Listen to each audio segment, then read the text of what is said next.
Orang bilang, sudah terlanjur basah, ya mandi sekalian.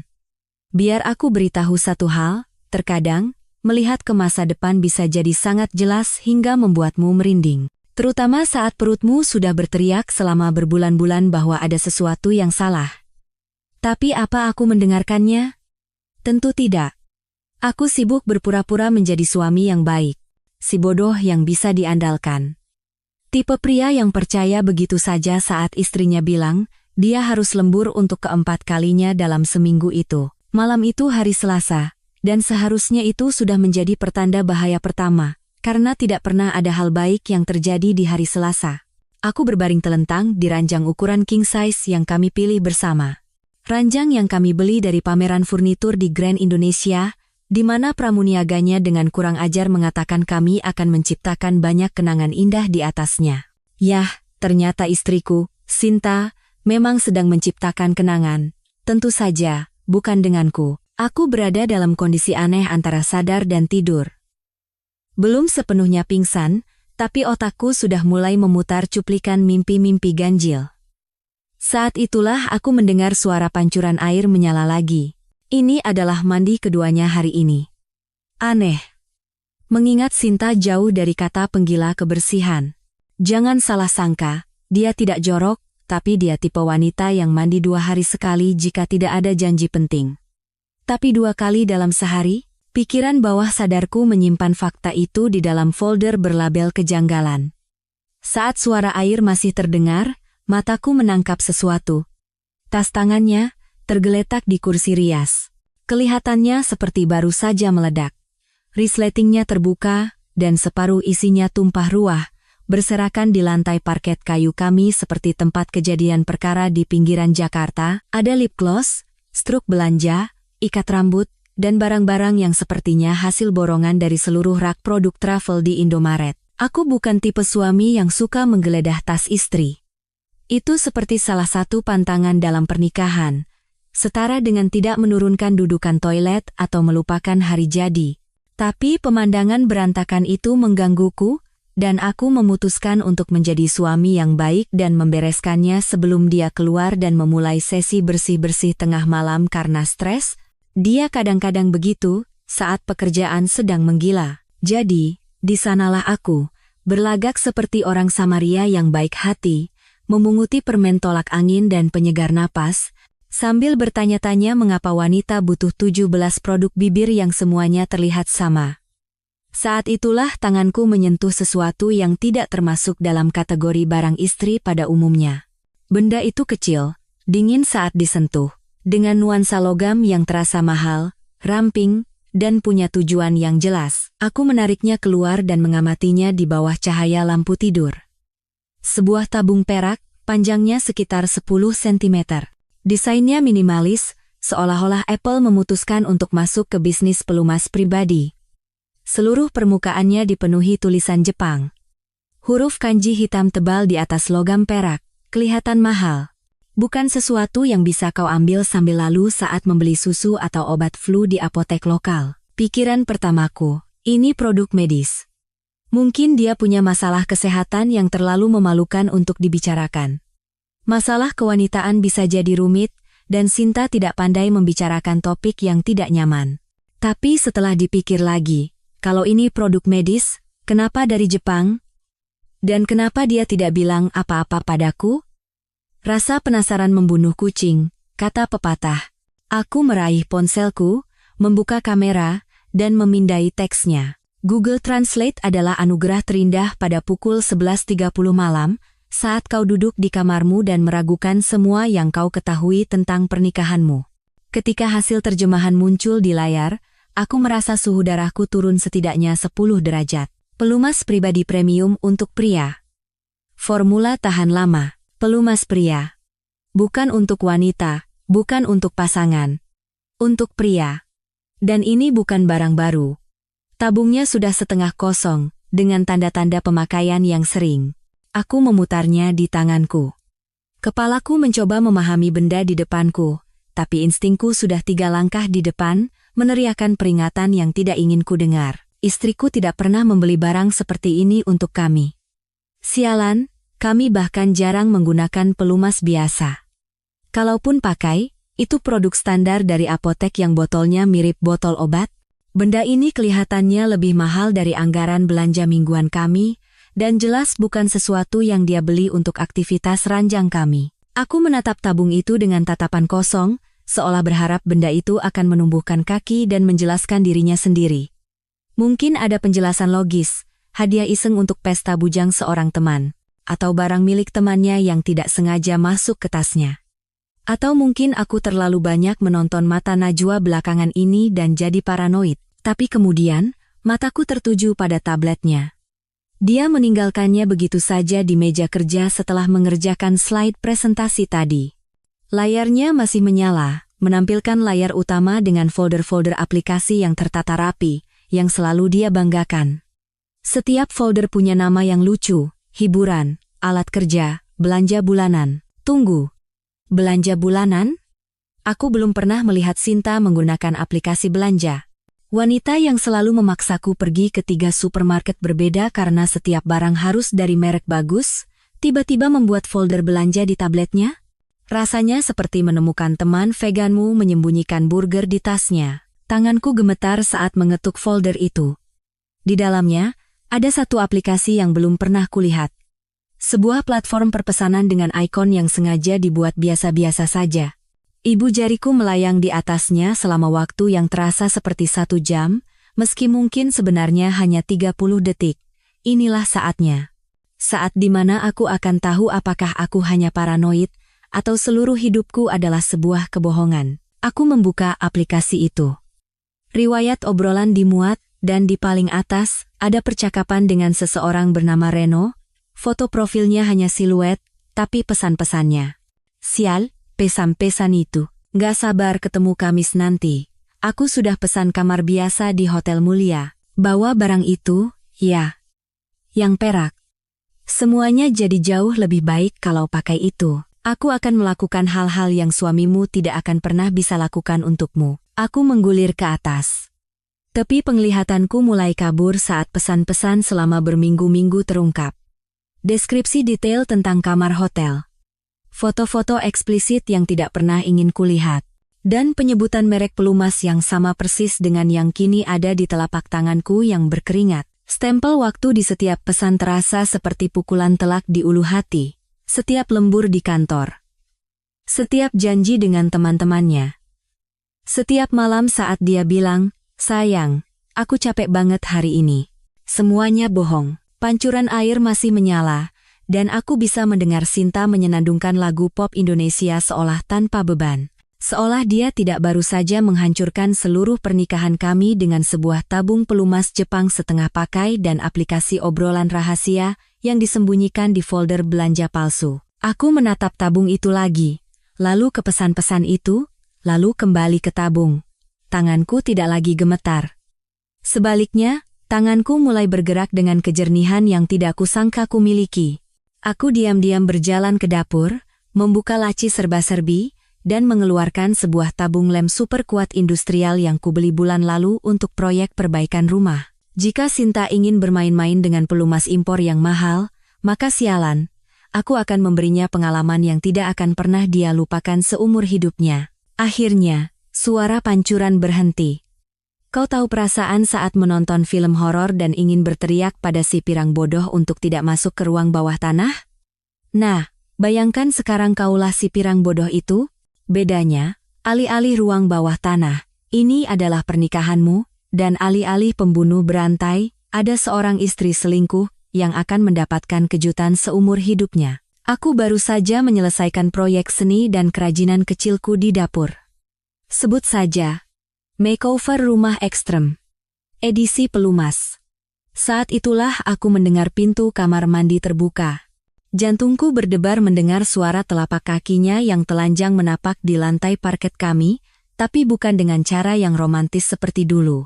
Lebih seperti, aku akan segera menyaksikan hidupku meledak secara real time. Aku bergegas kembali ke tempat tidur. Menggenggam tabung ramuan cinta Jepang yang sudah dimodifikasi itu, seolah-olah itu adalah cawan suci pembalasan dendam pernikahan. Tanganku kini lebih stabil. Aneh, bukan? Kau akan berpikir menemukan perselingkuhan rahasia istrimu akan membuatmu lebih gemetar, bukan lebih tenang. Tapi memiliki sebuah rencana, bahkan jika itu rencana yang benar-benar gila, memberikan semacam fokus yang menenangkan jiwa seorang pria. Sinta keluar dari kamar mandi seolah-olah dia sedang audisi untuk iklan sampo. Tubuhnya terbalut handuk putih tebal yang kuberikan sebagai hadiah Natal 2 tahun lalu. Handuk yang sama, yang dulu bisa membuat detak jantungku berpacu setiap kali dia dengan santai menjatuhkannya setelah mandi. Sekarang, itu hanya terlihat seperti kostum yang dia kenakan untuk memainkan perannya sebagai istri yang setia. Sayang, katanya, dan aku bersumpah, suaranya memiliki nada manis palsu yang digunakan wanita saat mereka mencoba menyembunyikan sesuatu. Kau tahu nada itu? Nada yang sama saat mereka pergi membeli deterjen tapi pulang, setelah menghabiskan 3 juta rupiah di Sogo, kamu kelihatan capek. Aku baru saja mengetahui seluruh pernikahanku adalah penipuan, dan aku kelihatan capek. Aku hampir tertawa terbahak-bahak, tapi sebaliknya aku hanya mengangguk dan mengeluarkan suara samar yang bisa diartikan apa saja.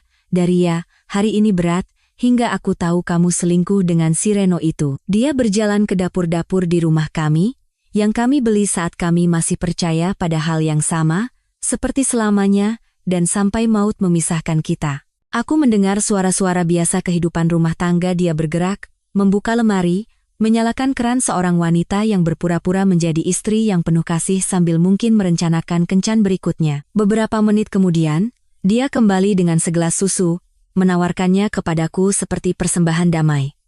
Minum ini, katanya, duduk di tepi tempat tidur. Biar kamu bisa tidur. Besok pagi kan ada rapat penting, kan? Itu dia. Rapat penting besok pagi. Sesuatu yang kusebutkan sambil lalu saat makan malam. Sesuatu yang dia simpan di otak kecilnya yang penuh perselingkuhan sebagai kesempatan sempurna untuk petualangan larut malam lainnya. Tidak ada yang lebih menunjukkan pasangan yang berbakti selain membius suamimu agar kau bisa menyelinap keluar untuk kegiatan ekstrakurikuler. Aku mengambil gelas itu, mempelajari wajahnya di bawah cahaya redup. Dia terlihat begitu tulus, begitu khawatir dengan jadwal tidurku. Jika aku tidak tahu apa-apa, aku akan berpikir dia benar-benar peduli pada kesejahteraanku. Tapi sekarang aku tahu lebih baik, bukan? Makasih, sayang, kataku, menyesap sedikit. Rasanya normal. Tapi, hei, aku bukan ahli rasa obat tidur yang dicampur susu. Bisa jadi obat flu, bisa jadi tidak ada apa-apa. Tapi fakta bahwa dia, yang biasanya tidak peduli sedikit pun dengan insomniaku, tiba-tiba mengkhawatirkan tidurku, ya, itu sangat mencurigakan. Aku pura-pura meminum setengah gelas, lalu meletakkannya di nakas dengan senyum terima kasih, kamu memang yang terbaik. Aku cinta kamu. Kata-kata itu terasa seperti abu di mulutku, tapi wajahnya berseri-seri dengan apa yang tampak seperti kasih sayang yang tulus. Itulah yang benar-benar membuatku gila. Bukan hanya fakta bahwa dia selingkuh, tapi bahwa dia bisa menatapku dengan mata penuh cinta itu sambil merencanakan kencannya dengan si fotografer Reno. Aku juga cinta kamu, bisiknya, membungkuk untuk mencium keningku seolah aku adalah anak yang sakit, seolah aku bukan suami yang akan segera dia hianati. Dia naik ke tempat tidur di sampingku, dan aku bisa merasakan hangat tubuhnya melalui handuk itu. Dulu, itu akan menjadi isyarat bagiku untuk bergerak. Menariknya lebih dekat, menunjukkan betapa aku merindukannya selama hari yang panjang di kantor. Sekarang, rasanya seperti berbaring di samping orang asing yang menghuni kulit istriku. Tidur yang nyenyak, gumamnya, sudah memunggungiku. Kamu butuh energi untuk besok. Oh, ironisnya. Dia mengkhawatirkan tingkat energiku, saat dia berencana membakar kalori sepanjang malam dengan tuan fotografer. Aku ingin bertanya apakah Reno tahu dia membius suaminya, atau apakah itu bagian dari permainan kecil mereka yang mesum. Tapi sebaliknya, aku hanya bergumam terima kasih dan menutup mataku. 1 jam berikutnya mungkin adalah 60 menit terpanjang dalam hidupku. Aku berbaring di sana, mendengarkan napasnya, menunggunya berubah menjadi ritme yang dalam dan teratur yang menandakan dia pikir aku sudah benar-benar pulas. Setiap beberapa menit, aku mengeluarkan dengkuran kecil atau mengubah posisi, menyempurnakan penampilanku sebagai suami yang sepenuhnya terbius. Dia teliti, Aku harus mengakuinya. Dia menunggu 1 jam penuh sebelum bergerak, mungkin untuk memastikan apapun yang dia berikan padaku punya cukup waktu untuk bekerja. Aku merasakan kasur bergeser saat dia dengan hati-hati menyelinap dari tempat tidur. Gerakan terselubung dari seseorang yang pernah melakukan tarian ini sebelumnya. Aku membuka satu mata sedikit, cukup untuk melihat siluetnya dalam kegelapan. Dia telah mengganti handuknya dengan gaun hitam. Gaun seksi yang biasanya dia simpan untuk makan malam hari jadi kami. Dia sedang merias wajah di meja rias, mengoleskan lipstik dengan perhatian yang biasanya dia berikan untuk acara-acara khusus. Tepat pukul 12:45 dini hari, aku mendengar pintu depan kami terbuka dengan lembut. Kemudian, suara-suara samar dari lorong apartemen kami. Jantungku berdebar begitu kencang, aku yakin tetangga sebelah bisa mendengarnya menembus dinding. Aku memberinya tepat 20 detik. Cukup lama baginya untuk berpikir dia aman, tapi tidak cukup lama bagi mereka untuk benar-benar pergi. Lalu aku menyelinap dari tempat tidur, mengenakan jubah mandi, dan merayap ke pintu seperti ninja dari Jakarta Selatan. Lorong itu remang-remang, tapi aku bisa melihat mereka di ujung sana, dekat lift. Sinta bersandar di dinding, dan seorang pria jangkung meletakkan tangannya di kedua sisi wajahnya, menciumnya seolah dia adalah wanita terakhir di bumi. Bahkan dari kejauhan, aku bisa tahu dia memiliki semua yang tidak kumiliki. Tinggi, berotot, mungkin 10 tahun lebih muda dariku. Ya, ini pasti Reno. Pria yang menurut istriku layak untuk membuang 15 tahun pernikahan. Mereka berpisah, dan aku mendengar Sinta membisikkan sesuatu yang membuat pria itu tertawa. Kemudian mereka berjalan menuju tangga, mungkin naik ke apartemennya, atau turun ke mobilnya. Apapun itu, mereka bergerak dengan langkah percaya diri dari orang-orang yang berpikir mereka baru saja melakukan kejahatan yang sempurna. Aku menunggu sampai mendengar pintu tangga tertutup, lalu aku membuat keputusan. Kejernihan yang sama yang telah membimbingku di dapur kembali, memberitahuku apa yang harus kulakukan selanjutnya. Aku akan mengikuti mereka. Lagi pula, seorang pria berhak melihat apa yang akan hilang darinya, bukan? Biar ku beritahu satu hal tentang membuntuti istrimu yang selingkuh di dalam gedung apartemenmu sendiri pada pukul 1 dini hari. Rasanya seperti menjadi bintang utama di acara realitas paling menyedihkan di dunia. Mengejar pasangan selingkuh, segera tayang di layanan streaming. Dibintangi oleh aku, seorang suami malang yang akan mendapatkan kursi barisan depan untuk neraka pribadinya sendiri. Aku merayap di lorong seperti detektif swasta murahan, bertelanjang kaki di atas karpet yang baru kami ganti tahun lalu, hasil iuran bersama untuk perbaikan gedung. Lucu, sepertinya perbaikan bersama tidak mencakup pencegahan tetanggamu berselingkuh dengan istrimu. Tapi kurasa itu bukan masalah pemeliharaan, kan? Pintu tangga masih sedikit bergoyang saat aku tiba, yang berarti mereka belum jauh. Aku menempelkan telingaku ke logam dingin itu, mencoba mendengar langkah kaki, suara, apapun yang bisa memberitahuku ke arah mana mereka pergi. Saat itulah aku mendengarnya. Bunyi gedebuk pelan dari suatu tempat di atasku, diikuti oleh sesuatu yang terdengar seperti tawa teredam. Mereka naik ke lantai 4. Menarik, karena setahuku, kami tidak kenal siapapun di lantai 4. Tapi ya, ternyata ada banyak hal tentang lingkaran sosial istriku yang tidak ku ketahui. Aku membuka pintu dengan hati-hati dan mulai naik, tetap berada di tepi luar anak tangga, di mana kemungkinan berderitnya lebih kecil. Jangan tanya bagaimana aku tahu itu. Mungkin terlalu banyak menonton acara kriminal di malam-malam saat Sinta mengaku tidak punya energi untuk melakukan apapun selain tidur. Lorong lantai 4 identik dengan lantai kami, tapi semuanya seperti bayangan cermin. Dinding krem yang sama, karpet industrial yang sama, lampu neon yang sama yang membuat semua orang terlihat seperti penderita TBC. Suara-suara itu datang dari unit 403, tepat di atas kamar tidur kami. Sungguh ironi kosmik. Selingkuhan istriku tinggal tepat di atas kami. Mungkin dia merencanakan kencan romantis berikutnya dengan pasangan setianya sambil mendengarkan kami bertengkar tentang giliran siapa yang membuang sampah. Aku menekan tubuhku ke dinding di sebelah unit 403, merasa seperti karakter dalam film thriller anggaran rendah yang tidak punya cukup dana untuk set yang sebenarnya. Pintunya adalah pintu triplek murahan yang berlubang di tengahnya, jenis yang memungkinkanmu mendengar segalanya, mulai dari percakapan biasa hingga suara Staples, dan, tampaknya, suara pernikahanmu yang hancur berkeping-keping secara real-time. Aku nggak percaya kamu tinggal tepat di atas suamiku, kata Sinta. Aku bisa merasakan kegembiraan dalam suaranya. Nada yang sama yang biasa dia gunakan saat kami diam-diam pergi berlibur akhir pekan, di masa lalu ketika dia masih berpura-pura menganggapku menarik. Itu yang bikin lebih seru, kan? Itu suara Reno. Dalam, percaya diri, dengan sedikit aksen yang tidak bisa kutempatkan. Mungkin pernah tinggal di luar negeri. Wanita selalu suka pria seperti itu. Seolah memiliki paspor dari negara lain secara otomatis membuatmu lebih hebat di ranjang. Sialan, benar. Kadang-kadang, kalau aku dengar dia nonton TV di bawah, aku cuma mikirin kamu di atas sini, menungguku. Aku ingin muntah, atau meninju sesuatu, atau keduanya. Sebaliknya, aku hanya berdiri di sana seperti seorang masokis, mendengarkan istriku membahas betapa dia menikmati kenyamanan geografis dari pengkhianatannya. Kamu bawa yang kuminta? Suara Reno terdengar lagi, sekarang lebih dekat ke pintu. Tentu saja, aku hampir bisa mendengar senyumnya. Aku bawa yang bagus untukmu, yang bagus. Tabung pelumas Jepang yang sudah kusesuaikan secara khusus, yang sekarang dilengkapi dengan lem industrial yang bisa merekatkan pesawat ulang-alik. Aku harus menggigit bibirku agar tidak tertawa terbahak-bahak. Terdengar suara gemerisik, mungkin Sinta mengaduk-aduk tasnya, diikuti oleh suara seseorang membuka tutup tabung.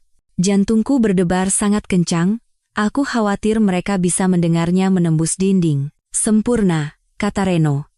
Aku suka kalau kamu selalu siap begini. Oh, sobat, pikirku. Kamu tidak tahu betapa siapnya dia malam ini. Aku mendengar langkah kaki menjauh dari pintu, lebih dalam ke apartemen.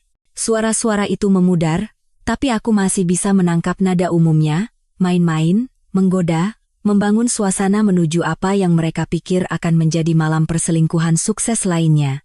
Aku menekan telingaku lebih keras ke pintu, menunggu untuk mendengar apa yang akan terjadi selanjutnya. Sebagian diriku ingin mendobrak pintu dan menghadapi mereka, melihat ekspresi wajah mereka saat rahasia kecil mereka terbongkar.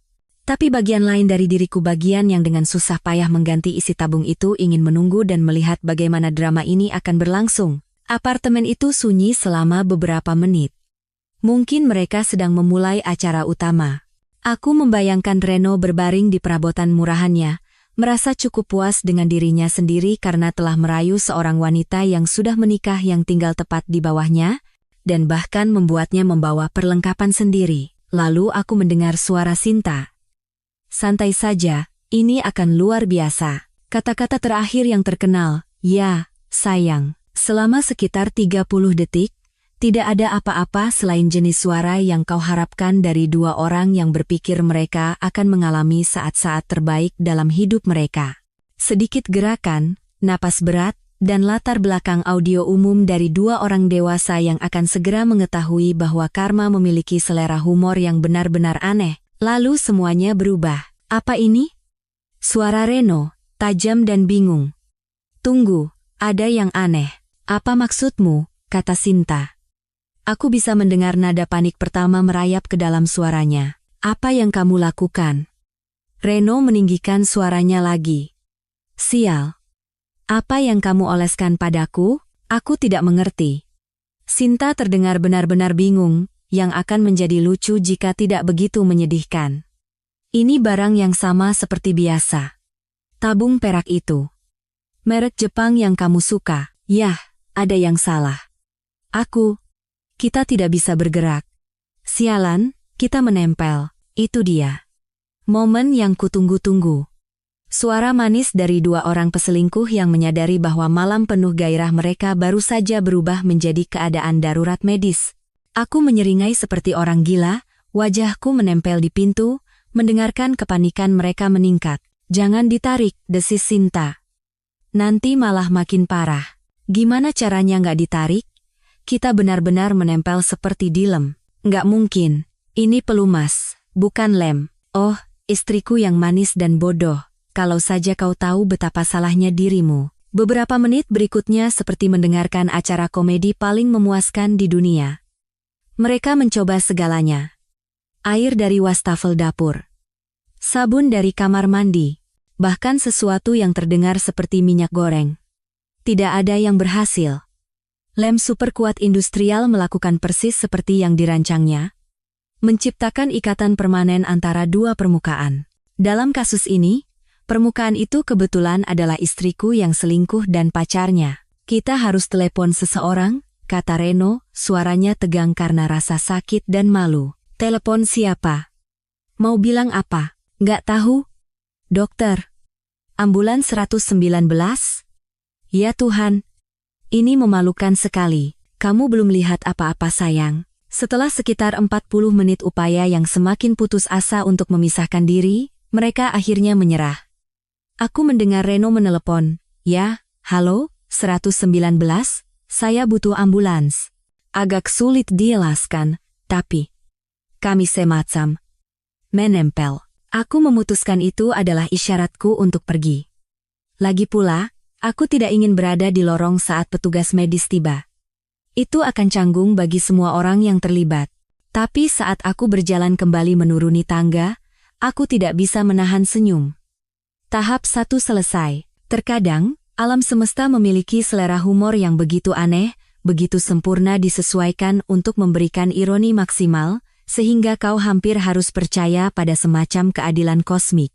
Karena saat aku berjalan kembali ke apartemenku, masih mengenakan jubah mandi, mendengarkan suara kepanikan yang samar dari unit 403, aku merasa seolah-olah baru saja menyaksikan campur tangan ilahi terbesar sejak Musa membelah Laut Merah. Aku menyelinap kembali ke apartemenku dan mengambil posisi di lorong, tepat di sebelah pintu depan. Itu adalah titik pandang yang sempurna untuk pertunjukan. Lubang intip di pintu depan kami menawarkan pemandangan lensa mata ikan ke lift dan sebagian besar lorong, yang berarti aku akan mendapatkan kursi barisan depan untuk keadaan darurat medis paling lucu dalam sejarah gedung kami. Suara-suara dari lantai atas telah meningkat dari kepanikan menjadi krisis skala penuh. Aku sekarang bisa mendengar suara Reno melalui langit-langit, semakin keras dan putus asa seiring berjalannya waktu. Ini nggak berhasil. Nggak ada yang berhasil. Jangan teriak.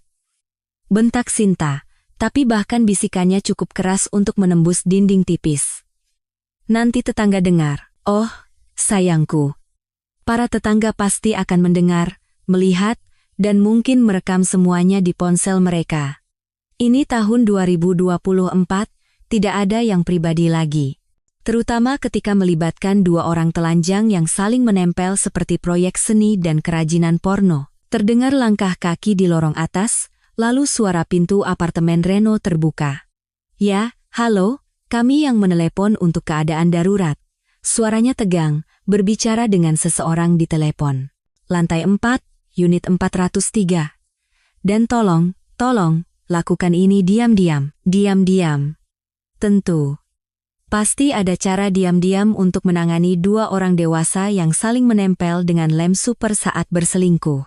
Ini akan sama diam-diamnya seperti menyalakan kembang api di perpustakaan. Sekitar 10 menit kemudian, aku mendengar lift berbunyi, diikuti oleh suara langkah kaki berat dan peralatan yang digulirkan di lorong.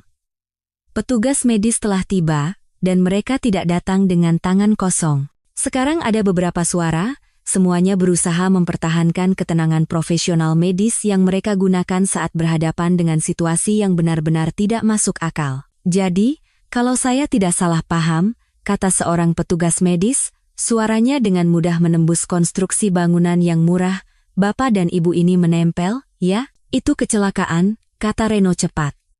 Pasti ada reaksi dengan produk yang kami gunakan. Produk. Jadi itu sebutannya sekarang. Bukan pelumas yang kugunakan untuk selingkuh dari suaminya, tapi produk. Seolah-olah mereka sedang menguji jenis sampo baru dan mengalami reaksi alergi yang tidak terduga. Produk jenis apa, Pak? Tanya petugas medis itu.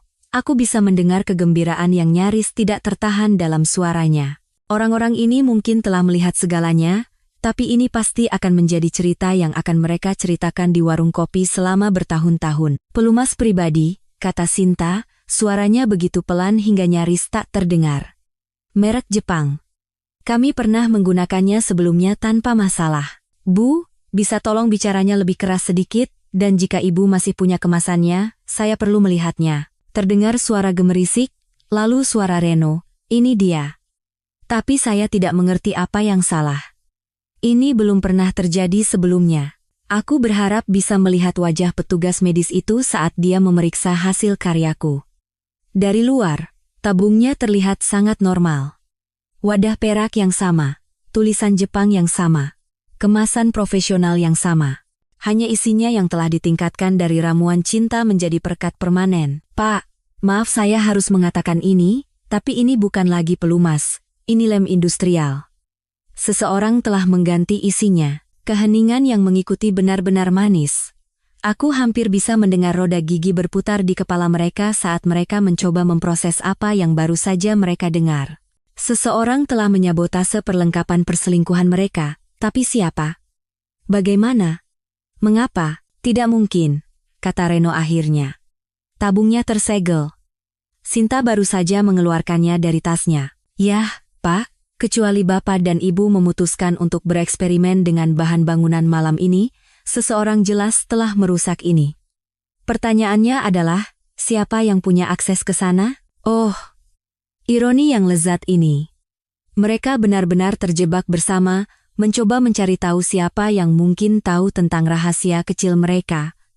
Aku hampir merasa kasihan pada mereka. Hampir, kami harus membawa Anda berdua ke rumah sakit, lanjut petugas medis itu.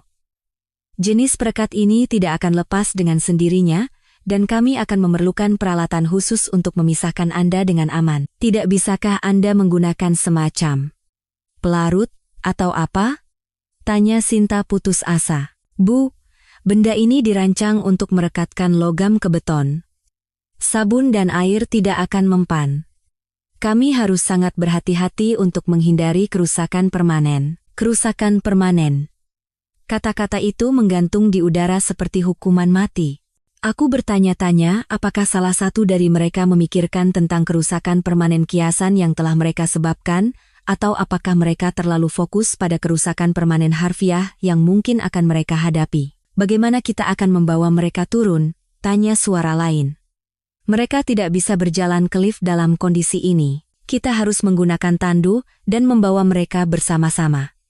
Ini akan sedikit canggung. Canggung adalah pernyataan yang meremehkan.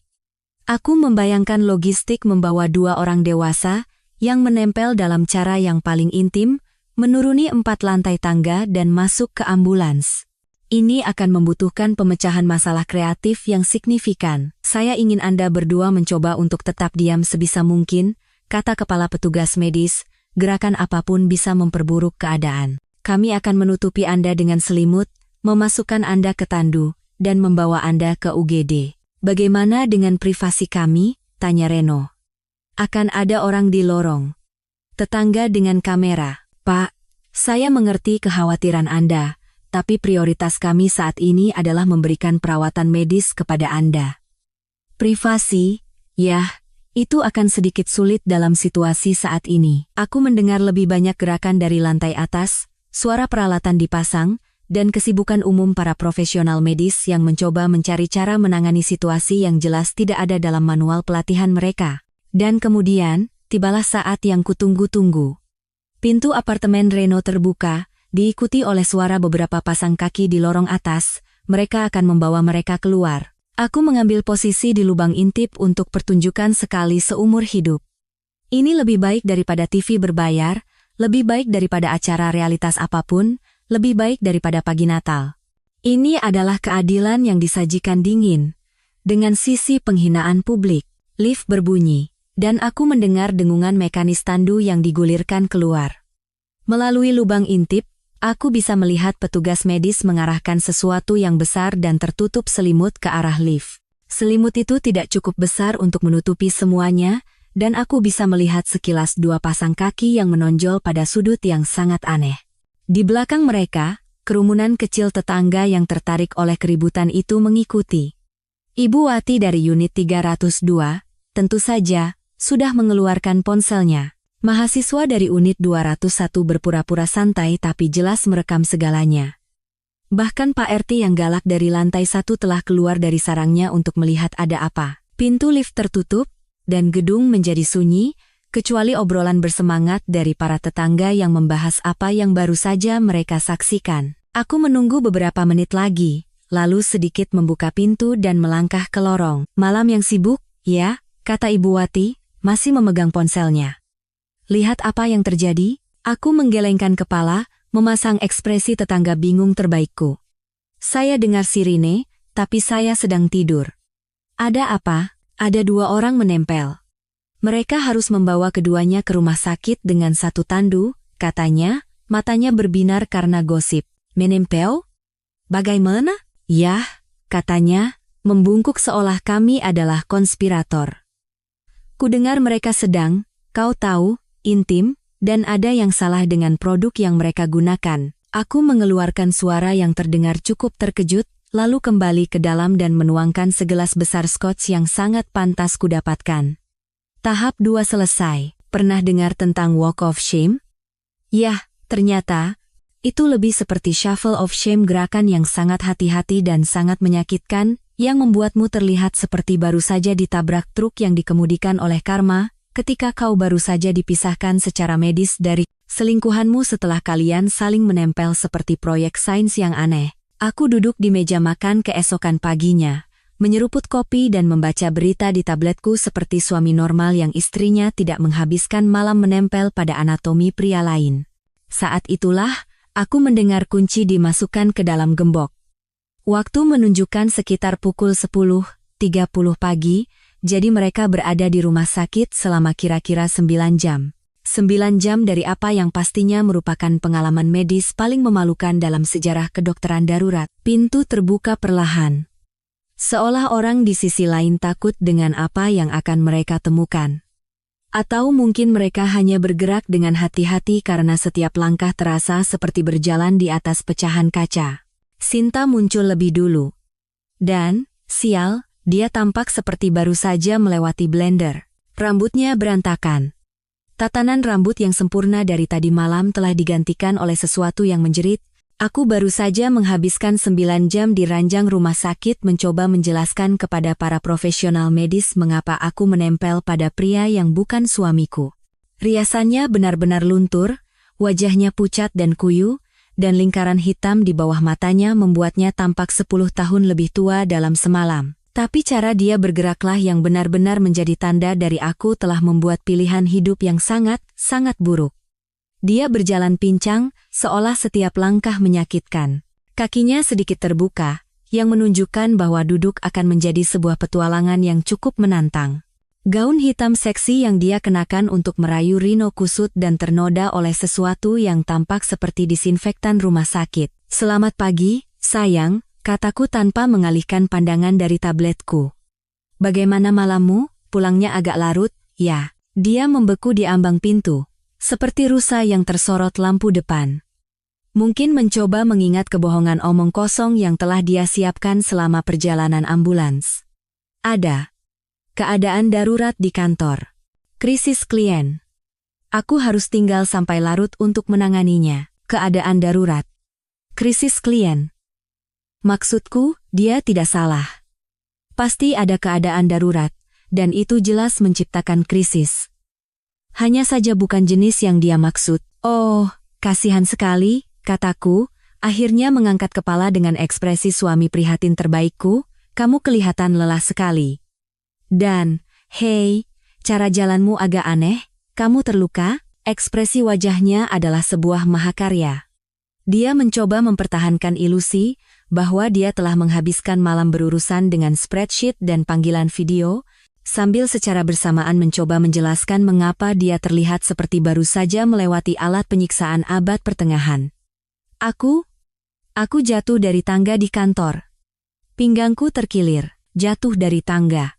Tentu. Itu salah satu cara untuk menggambarkan dipisahkan secara medis dari kekasihmu setelah insiden lem super. Aku harus mengagumi kreativitasnya, bahkan jika eksekusinya kurang. Oh, tidak, kamu sudah ke rumah sakit? Seharusnya kamu memeriksakannya. Sudah, katanya cepat. Maksudku. Ya. Aku pergi ke UGD. Katanya cuma terkilir biasa. Mereka memberiku obat pereda nyeri. Dia sekarang tertatih-tatih menuju kamar tidur, jelas ingin melepaskan gaun itu, yang sekarang berbau disinfektan medis dan keputusan yang buruk, dan berganti menjadi sesuatu yang lain. Tapi sebelum dia bisa melarikan diri, ada ketukan lain di pintu. Aku bangkit untuk membukanya. Aku punya firasat siapa itu, dan benar saja, di sana berdiri Reno. Dia tampak seperti baru saja menjalani 12 ronde dengan petinju kelas berat yang spesialisasinya meninju selangkangan. Dia tinggi, aku harus mengakuinya. Mungkin sekitar 188 cm, dengan otot ramping yang berasal dari rutinitas gym yang konsisten dan metabolisme yang tidak dirusak oleh 15 tahun pernikahan dan makan karena stres. Rambutnya gelap dan ditata dengan gaya acak-acakan yang butuh waktu 1 jam untuk mencapainya. Dan dalam keadaan normal, dia mungkin adalah tipe pria yang akan disebut tampan oleh kebanyakan wanita. Tapi ini bukan keadaan normal. Celana jeansnya tidak dikancingkan di bagian atas, tergantung longgar di pinggulnya seolah-olah dia tidak tahan ada sesuatu yang menyentuh area itu. Dia bergerak dengan gaya berjalan pincang hati-hati yang sama seperti Sinta, dan wajahnya memiliki rona pucat yang kau dapatkan setelah menghabiskan malam mendengarkan para profesional medis membahas alat kelaminmu dalam istilah klinis di bawah lampu neon. Halo, katanya. Suaranya tegang. Apakah Sinta ada? Kami perlu bicara tentang pekerjaan tadi malam. Pekerjaan. Seolah-olah itu adalah bencana alam yang menimpa mereka, bukan hasil yang dapat diprediksi dari perselingkuhan yang bertemu dengan lem industrial. Tentu saja. Masuklah, kataku, minggir dengan senyum ramah. Sinta baru saja pulang dari kantor. Sepertinya ada keadaan darurat yang membuatnya sibuk semalaman. Mata Reno sedikit melebar, dan aku melihatnya melirik ke arah kamar tidur tempat Sinta menghilang. Dia mungkin bertanya-tanya apakah dia sudah menyusun alibi yang rumit, dan jika demikian, versi mana yang seharusnya dia ikuti. Iya, katanya perlahan. Keadaan darurat kantor itu. Anda tahu bagaimana itu? Oh, aku tahu. Lanjutku. Menutup pintu di belakangnya.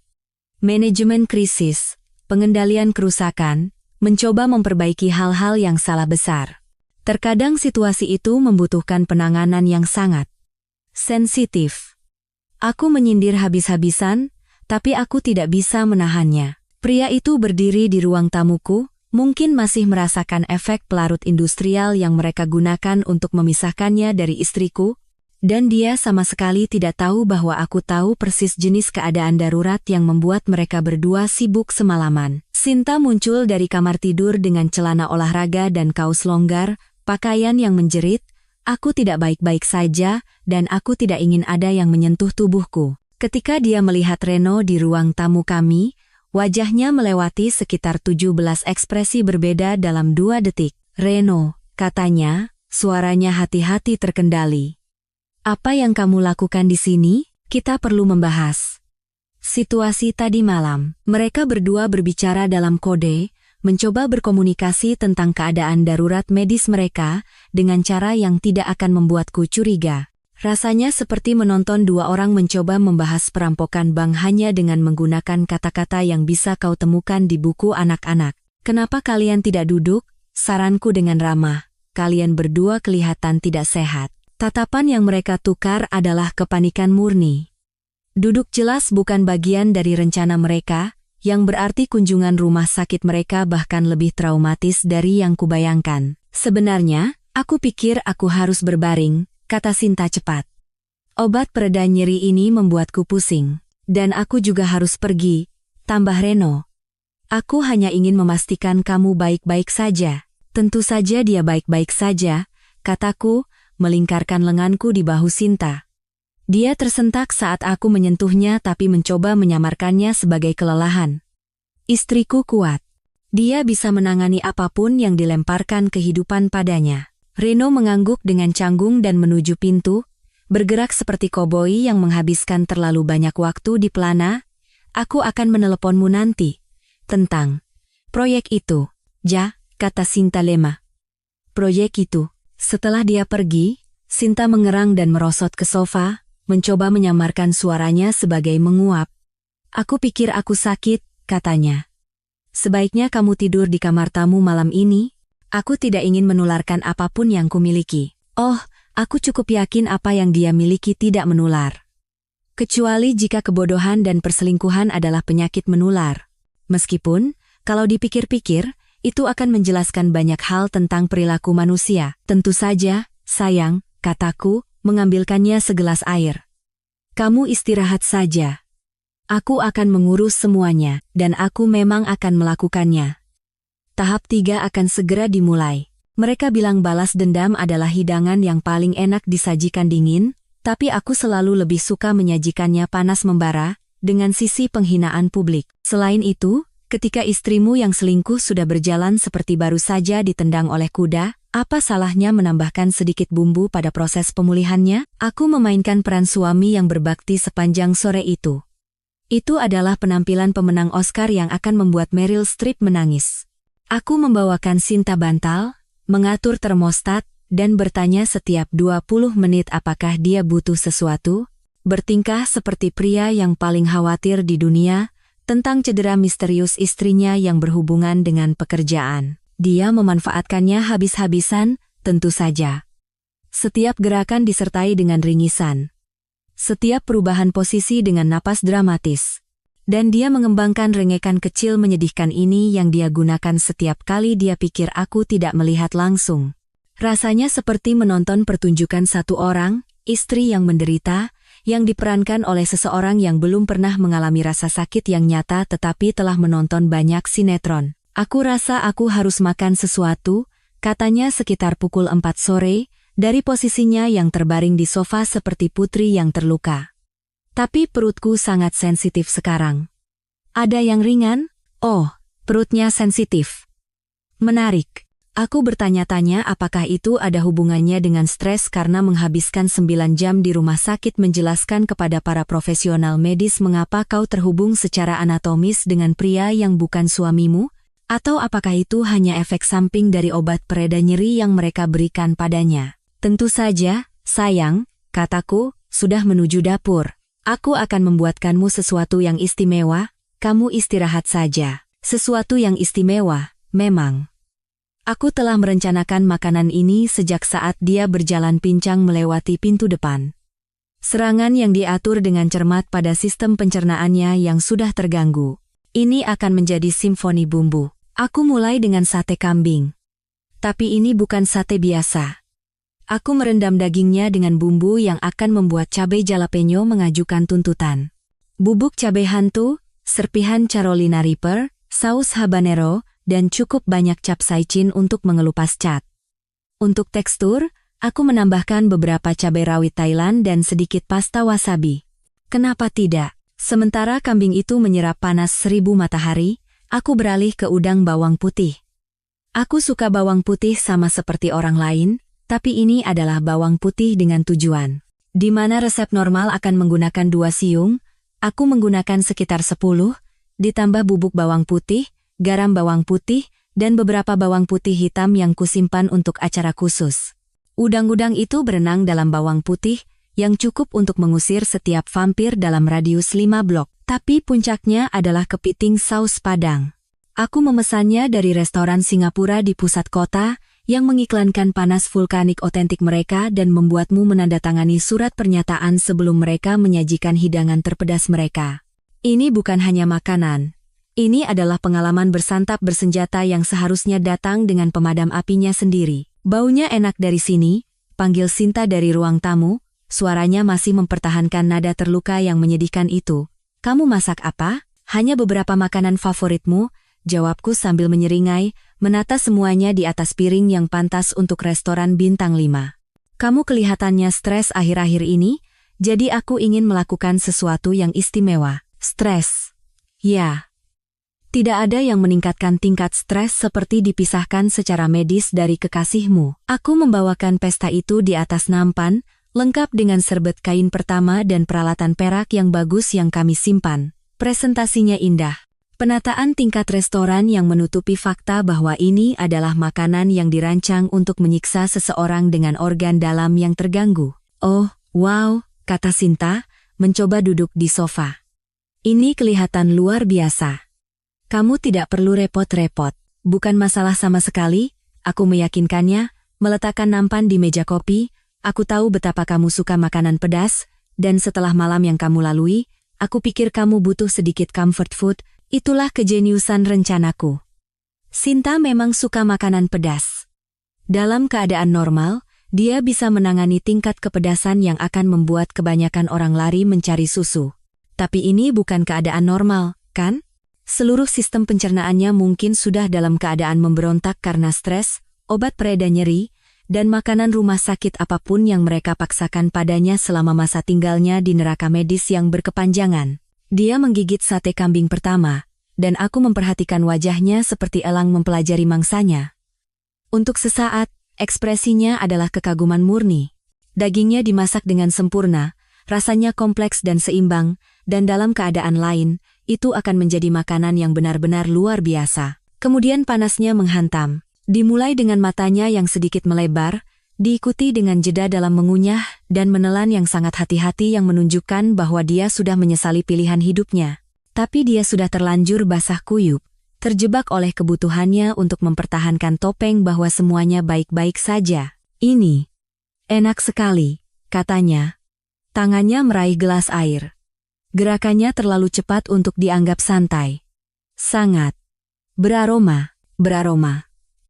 Ya, itu salah satu cara untuk menggambarkannya. Dia dengan gagah berani melanjutkan ke udang, setiap gigitan membutuhkan lebih banyak air dan jeda yang lebih lama. Bawang putih itu melakukan tugasnya. Aku bisa melihat butiran keringat terbentuk di dahinya, meskipun apartemen kami dijaga pada suhu 22 derajat yang nyaman. Tapi kepiting saus padanglah yang benar-benar menjadi pukulan telak. Dia menggigit satu suap, dan aku melihat seluruh tubuhnya menegang seolah-olah dia baru saja disetrum. Wajahnya memerah, lalu pucat, lalu warna hijau menarik yang belum pernah kulihat pada manusia sebelumnya. Aku butuh. Dia memulai, lalu berhenti, mungkin karena berbicara membutuhkan pernapasan, dan pernapasan saat ini bukan temannya. Lebih banyak air? Tanyaku dengan ramah, sudah mengisi ulang gelasnya. Sepertinya itu cukup pedas. Seharusnya aku memperingatkanmu. Dia mengangguk dengan putus asa, menenggak seluruh gelas dalam 3 tegukan. Tapi kerusakan sudah terjadi. Aku hampir bisa melihat panas menyebar melalui sistemnya, menggosok garam ke luka di area yang sudah sensitif oleh petualangan medisnya. Aku pikir aku harus berbaring, katanya lemah. Kurasa obat pereda nyeri itu bereaksi dengan makanannya. Tentu saja, kataku, dengan segala kekhawatiran dan simpati, sebaiknya kamu istirahat. Aku akan membereskan ini. Dia mencoba bangkit, bergerak lebih hati-hati dari sebelumnya, dan tertatih-tatih menuju kamar tidur seperti wanita yang melintasi ladang ranjau. Setiap langkah tampak menyakitkan, dan aku harus menggigit bagian dalam pipiku untuk menahan senyum. Saat dia menghilang di lorong, aku mendengar ponselku bergetar dengan pesan teks, itu dari temanku, Budi, yang bekerja di rumah sakit. Bro, lo nggak akan percaya kasus yang masuk UGD tadi malam. Harus panggil spesialis buat misahin pasangan yang nempel pas lagi begituan. Hal paling lucu yang pernah gue lihat. Serius? Balasku. Gila. Mereka baik-baik aja. Secara fisik, akhirnya bakal baik-baik aja. Tapi si cowok kena infeksi di area pemisahan. Harus dirawat inap buat antibiotik. Ceweknya pulang, tapi bakal nggak nyaman buat beberapa waktu. Infeksi. Situasi Reno baru saja menjadi lebih buruk, yang berarti tahap 3 akan jauh lebih efektif dari yang kuharapkan. Aku selesai membersihkan dapur dan menyiapkan kejutan berikutnya. Tersembunyi di lemari obat kami, di belakang aspirin dan plester, ada sebuah tabung salep pemulihan. Sesuatu yang pasti akan dibutuhkan Sinta dalam beberapa hari ke depan. Itu adalah produk yang tampak sangat polos, dirancang untuk menenangkan kulit yang teriritasi dan mempercepat penyembuhan. Itu juga akan digantikan oleh sesuatu yang akan mengubah proses pemulihannya menjadi tingkat neraka yang sama sekali baru. Aku membuka tutupnya, mengosongkan isinya ke wastafel, dan mengisi ulang tabung itu dengan krim capsaicin jenis yang digunakan untuk nyeri radang sendi. Bahan aktif yang sama yang membuat semprotan merica begitu efektif. Kelihatannya persis seperti salep asli. Warna yang sama, tekstur yang sama. Tetapi ketika Sinta mengoleskannya ke area sensitifnya besok pagi, dia akan menemukan bahwa beberapa kesalahan memiliki konsekuensi yang terus memberi. Aku meletakkan tabung itu kembali persis di tempatnya dan pergi tidur. Tahap 3 siap diluncurkan. Kau tahu momen dalam film horor ketika korban akhirnya menyadari bahwa apa yang mereka alami bukanlah serangkaian kecelakaan acak, tetapi terkait dengan seseorang yang telah merencanakan kehancuran mereka sejak awal? Nah, aku mendapat kesempatan untuk menyaksikan momen itu terjadi secara real time. Dan biar ku beritahu, itu lebih memuaskan daripada segelas scotch yang menua dengan sempurna di malam musim dingin. Dimulai sekitar pukul 6 pagi dengan jeritan yang bisa membangunkan orang mati, bukan sembarang jeritan. Ini adalah jeritan primal yang menguras isi perut dari seseorang yang baru saja menemukan bahwa hari mereka akan berubah dari buruk menjadi tolong bunuh aku sekarang. Jeritan itu datang dari kamar mandi kami, diikuti dengan cepat oleh suara seseorang yang mencoba memadamkan api dengan tangan kosong. Aku sudah bangun. Aku sudah berbaring di tempat tidur kamar tamu selama 1 jam terakhir, menunggu saat yang tepat ketika Sinta akan mengoleskan salep pemulih yang dia yakini akan menenangkan anatomi tubuhnya yang sudah trauma. Penantian itu hampir membuatku gila. Rasanya seperti menunggu final acara realitas paling aneh di dunia. Sialan! Teriaknya, dan aku mendengar sesuatu pecah di kamar mandi, mungkin suara tabung salep yang membentur lantai ubin saat dia menyadari bahwa benda yang seharusnya menyembuhkannya malah membakarnya dari dalam. Aku memberinya tepat 10 detik. Cukup lama bagi capsaicin untuk benar-benar bekerja, tetapi tidak terlalu lama sehingga dia mulai curiga mengapa aku tidak datang untuk membantu. Lalu aku melompat dari tempat tidur dan berlari ke kamar mandi, berlagak seperti suami yang khawatir. Sinta! Ada apa? Teriakku melalui pintu yang terkunci. Gadis pintar. Dia telah mengembangkan masalah kepercayaan dalam hal dilihat dalam keadaan rentan. Heran kenapa? Obatnya. Ada yang salah. Serunya di sela-sela suara yang terdengar seperti hiperventilasi. Terbakar. Ya Tuhan. Terbakar. Obat apa? Salep. Dari rumah sakit. Aku tidak tahu. Buat ini berhenti. Aku bisa mendengar suara air mengalir, yang berarti dia mungkin mencoba membilas krim itu. Sayangnya baginya, capsaicin berbasis minyak, jadi air hanya akan menyebarkannya. Itu seperti mencoba memadamkan api minyak dengan selang taman. Itu hanya akan memperburuk masalah. Sayang, buka pintunya. Biar ku bantu. Gemboknya berbunyi klik, dan pintu terbuka untuk menampakkan pemandangan yang akan menjadi lucu jika tidak diatur dengan begitu sempurna. Sinta membungkuk di atas wastafel, menyiramkan air ke dirinya sendiri dengan keputusasaan seseorang yang mencoba melarikan diri dari neraka. Wajahnya merah dan berlinang air mata, rambutnya basah kuyup, dan dia mengeluarkan suara rengekan kecil yang akan membuatku patah hati jika aku masih punya perasaan padanya. Gak bisa berhenti, isaknya. Rasa terbakarnya nggak hilang-hilang. Ada yang salah dengan tabung itu. Aku melihat tabung yang jatuh di lantai, hasil karyaku yang berserakan di ubin kamar mandi. Aneh, kataku, mengambilnya dan memeriksanya seolah-olah aku baru pertama kali melihatnya. Ini merek yang biasa kamu pakai, kan? Mungkin mereka ganti formula, atau mungkin sudah kedaluarsa. Aku nggak peduli. Buat ini berhenti. Keindahan capsaicin adalah ia tidak hanya membakar. Ia menciptakan panas yang dalam dan menembus yang terasa seperti berasal dari tulangmu. Dan ketika mengenai jaringan sensitif, terutama jaringan yang sudah trauma oleh sesuatu seperti prosedur pemisahan medis darurat, itu berubah menjadi jenis rasa sakit yang membuatmu mempertanyakan setiap keputusan yang pernah kau buat. Kita harus ke rumah sakit, kataku, melingkarkan handuk di bahunya yang gemetar. Ini tidak normal. Bisa jadi reaksi alergi atau semacamnya. Aku tidak bisa kembali ke sana, bisiknya. Tidak akan pernah. Tidak setelah tadi malam. Ah, itu dia. Pengakuan bahwa tadi malam adalah lebih dari sekadar keadaan darurat kerja. Dia begitu fokus pada sensasi terbakar di antara kakinya sehingga dia lengah dan mengungkapkan bahwa dia punya alasan untuk menghindari rumah sakit di luar rasa malu biasa. "Sayang, ini serius," kataku. "Kamu kesakitan sekali, dan aku khawatir ada infeksi atau komplikasi dari jatuhnya kamu kemarin." "Jatuhnya dia?" "Tentu. Kami masih mempertahankan fiksi itu, bahkan ketika dia saat ini mengalami apa yang terasa seperti aplikasi napalm ke bagian paling intimnya." "Aku tidak bisa," katanya lagi, "tapi aku bisa melihat tekadnya goyah." Rasa sakit memenangkan pertarungan melawan harga dirinya, dan itulah yang kuharapkan. "Lihat aku," kataku, menangkup wajahnya dengan kedua tangan, dengan semua kelembutan seorang suami yang berbakti. "Aku mencintaimu. Aku tidak akan membiarkan apapun terjadi padamu. Tapi ini bukan sesuatu yang bisa kita tangani di rumah.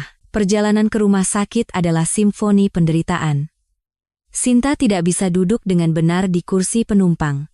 Dia setengah berbaring, setengah meringkuk, mencoba menemukan posisi yang tidak memperburuk rasa sakit yang membara.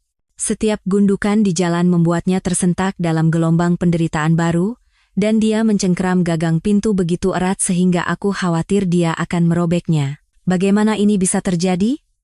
dia terus bertanya. Bagaimana ini bisa terjadi? Kalau saja dia tahu jawabannya. Kalau saja dia mengerti bahwa setiap ons penderitaan yang dia alami adalah akibat langsung dari pilihan yang dia buat, kebohongan yang dia katakan, dan kepercayaan yang dia hancurkan. Tapi tingkat kesadaran diri itu jauh di luar jangkauannya saat ini. Kami berhenti di depan pintu masuk UGD.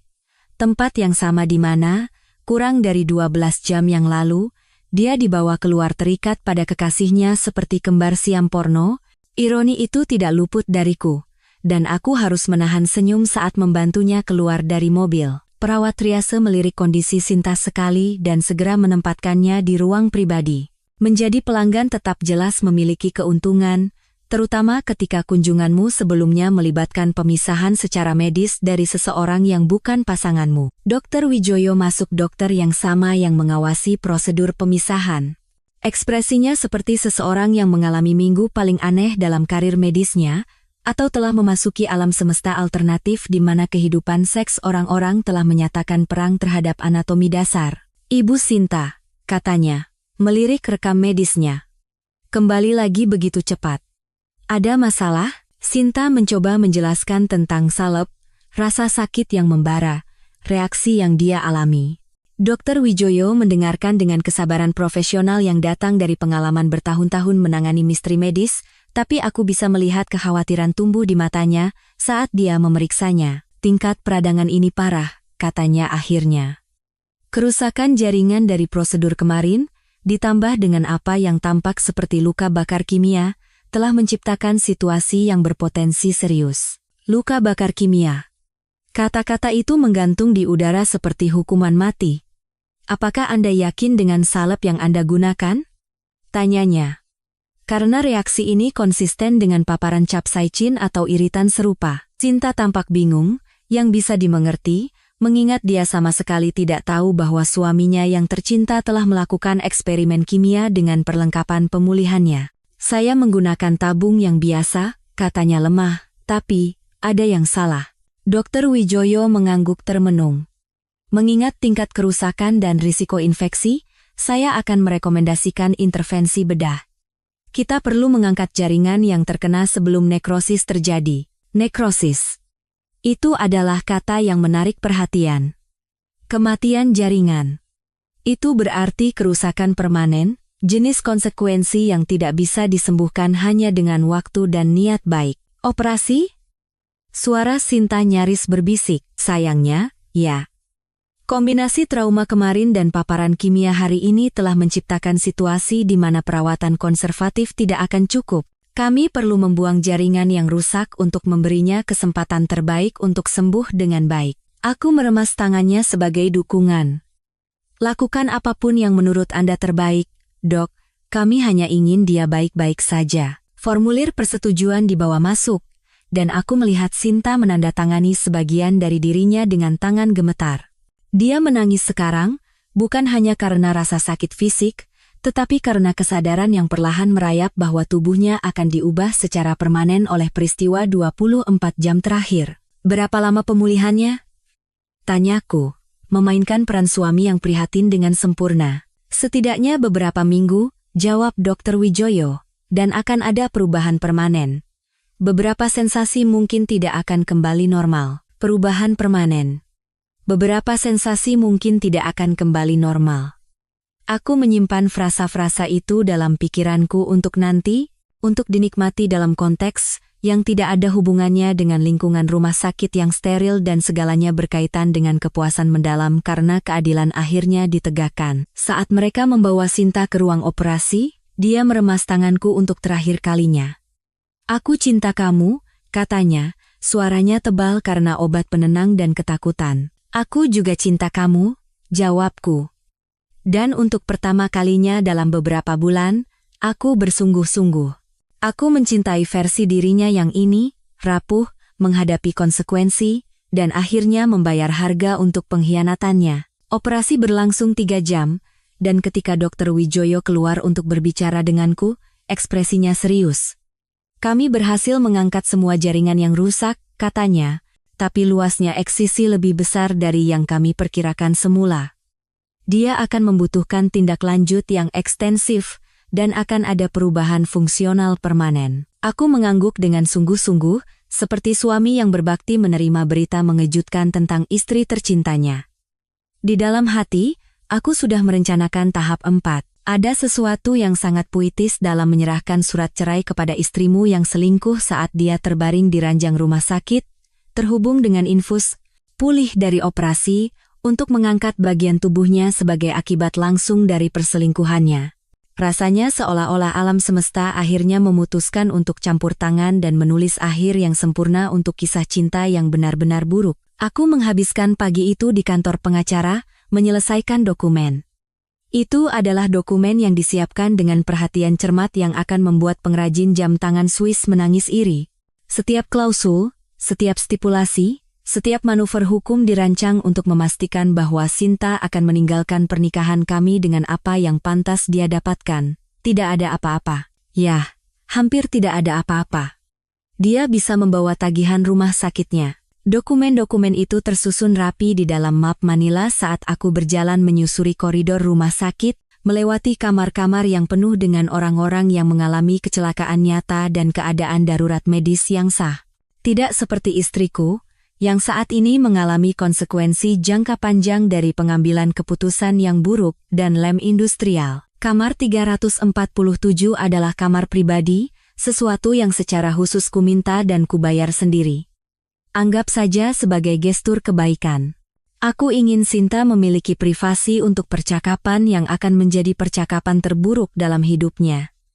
Jenis privasi yang kau butuhkan saat seluruh duniamu runtuh dan kau ingin berteriak tanpa mengganggu pasien lain. Dia sudah bangun saat aku masuk. Bersandar di bantal, dia tampak seperti telah menua 15 tahun dalam 2 hari terakhir. Operasinya, menurut Dr. Wijoyo, berjalan dengan baik, tetapi pemulihannya akan menjadi proses yang panjang dan tidak nyaman. Dalam beberapa hal, tidak nyaman secara permanen. "Kamu datang," katanya lemah. Senyumnya tidak sampai ke matanya. Aku bertanya-tanya kapan. Perawat bilang jam besuk mulai jam 10. Lalu lintasnya macet, aku berbohong dengan lancar, duduk di kursi di samping tempat tidurnya. "Bagaimana perasaanmu?" "Seperti ditabrak truk." Lalu truknya mundur dan menabrakku lagi. Dia sedikit bergeser dan meringis. "Dokter bilang aku harus di sini 1 atau 2 hari lagi. Lalu pemulihan di rumah selama beberapa minggu." Pemulihan beberapa minggu. Itu optimis. Apa yang Dr. Wijoyo katakan kepadaku secara pribadi adalah bahwa pemulihannya akan melibatkan lebih dari sekadar beberapa minggu istirahat. Kita berbicara tentang perubahan permanen pada anatominya, kunjungan rumah sakit yang berkelanjutan, dan jenis komplikasi yang akan menjadi pengingat harian akan pilihannya. Tentang itu, kataku, mengeluarkan map Manila dari tasku, kita perlu bicara. Sesuatu dalam nada suaraku pasti telah memicu insting bertahan hidupnya.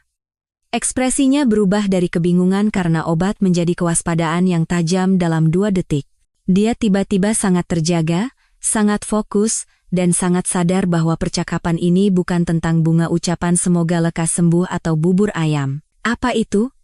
Tanyanya, menatap map itu seolah-olah berisi bom. Surat cerai, kataku. Meletakkannya di meja samping tempat tidurnya dengan sikap acuh tak acuh seseorang yang mengantarkan pizza. Kamu harus menandatanganinya. Keheningan yang mengikuti begitu sempurna sehingga aku bisa mendengar tetesan infus, menghitung detik. 1 tetes, 2 tetes, 3 tetes.